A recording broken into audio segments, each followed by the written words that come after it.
Here is chapter 4 of part 3 in the last of the really great Whangdoodles. They rested for a half hour. Do you know how many minutes that is? It's 30 minutes. The professor was weary, though he tried hard not to show it. He talked about the swamp gaboons. I hope you realize what a valuable lesson you all learned just now. Tom said, You mean about turning the other cheek? Yes, that's part of it. There will be many times in your lives, at school, and more particularly when you are grown up, when people will distract or divert you from what needs to be done. You may even welcome the distraction, but if you use it as an excuse for not doing what you're supposed to do, you can blame no one but yourself. If you truly wish to accomplish something, you should allow nothing to stop you, and chances are you'll succeed. Ooh, that's a good lesson. Oh my goodness. The professor leaned back against the mountain and took a deep breath. You see, the gaboon's words didn't hurt you, once you resolved not to let them. They did hurt a bit, Lindy confessed in a small voice.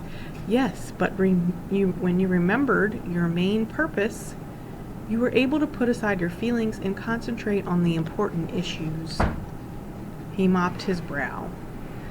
I think we should try to push on. They followed him as he slowly and laboriously climbed the steep and narrow path. The children shuddered as they looked down at the ground hundreds of feet below.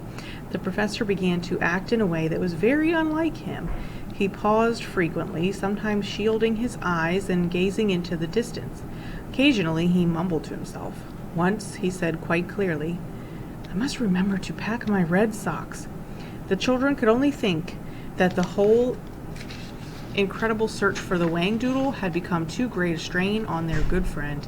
They clustered around him lovingly in an attempt to encourage him. Ben said, Look, Professor, how near we are to the castle.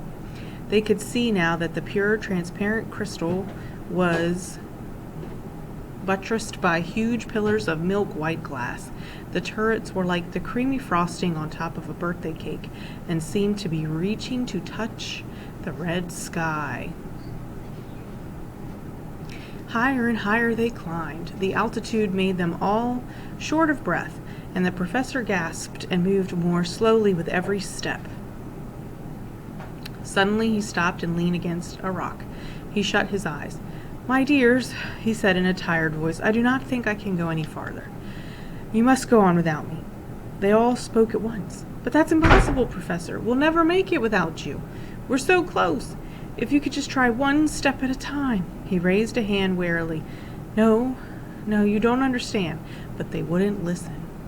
We'll help you, Professor. We'll wait for you, Tom said. Lean on me, sir. Put your whole weight on me. I can take it. Ben ran ahead to a bend in the road. When he turned the corner, he was so staggered by what he saw for a moment that he could not move. Then he raced back to the professor. Sir, you just have to go on, he cried. We're here. We're there. We're actually there. I found the bridge. It's around the corner. All we have to do is cross over it to reach the palace. Come and see for yourself. Come on, Professor. You can do it. You can. The children were wild with excitement. Their sheer enthusiasm carried the professor forward. With triumph in his voice, Ben said, There, you see? See the bridge? We've made it. The children gazed with awe at the sight before them.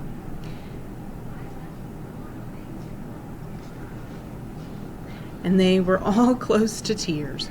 Ahead, the ground fell away into a tremendous chasm, thousands of feet deep, and far below was a thundering waterfall so huge that the sound of it echoed back to the top of the mountain. Spanning the abyss was the bridge. It was incredibly beautiful, like an inverted silken rainbow swaying gently in the cool breeze. At the far end of it, 2 bronze doors were set into a colossal archway. They were open, and beyond them was the Whangdoodle's palace. Ben turned to the professor. We've done it, Professor. Aren't you proud? Aren't you thrilled? The professor did not answer. He was staring at the palace with intense concentration. He sat down on a nearby rock and put his head in his hands. In all the weeks the children had known him, they had never seen him so dispirited. They gathered around him. He raised his head and looked at them for a long moment. Then he said, You're going to have to do something for me which I know you will not want to do, but there must be no argument about it. I want you to go on to the palace by yourselves. Listen to me, he said, firmly, as they started to protest. When I first conceived the idea of trying to reach the Whangdoodle, I realized only too well that I might fail. I was too old, too set in my thought patterns, and then the three of you came along.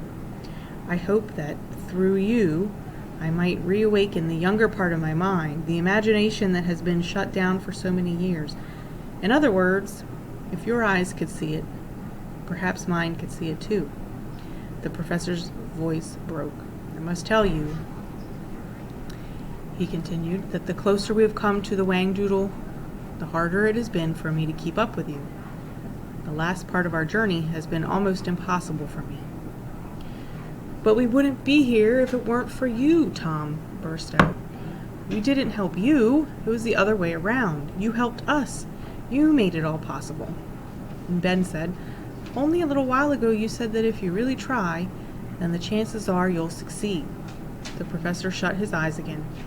I said the chances for success were good. I didn't say they were 100% certain. One must always take into account the possibility of failure. Ben spoke desperately. But how can you say that, Professor? All you have to do is cross the bridge. The professor smiled sadly. I must tell you, I cannot see the bridge. What do you mean? Tom was aghast. Of course you can see it. You can see the palace, can't you? Yes, I have always been able to see it. But seeing how to get to the palace is another matter. For me, the bridge just isn't there, only the chasm. The boys fell silent.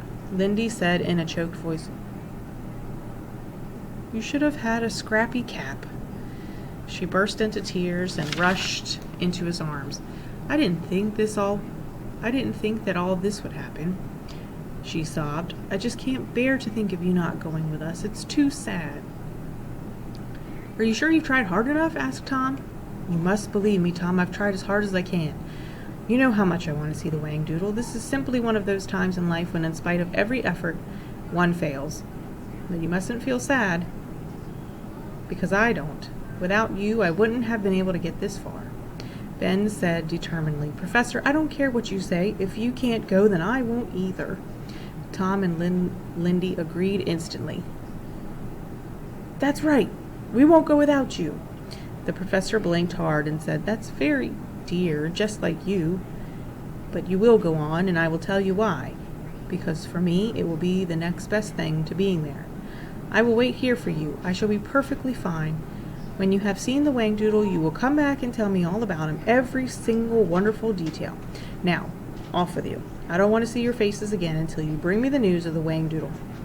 By the way, send him my fondest regards.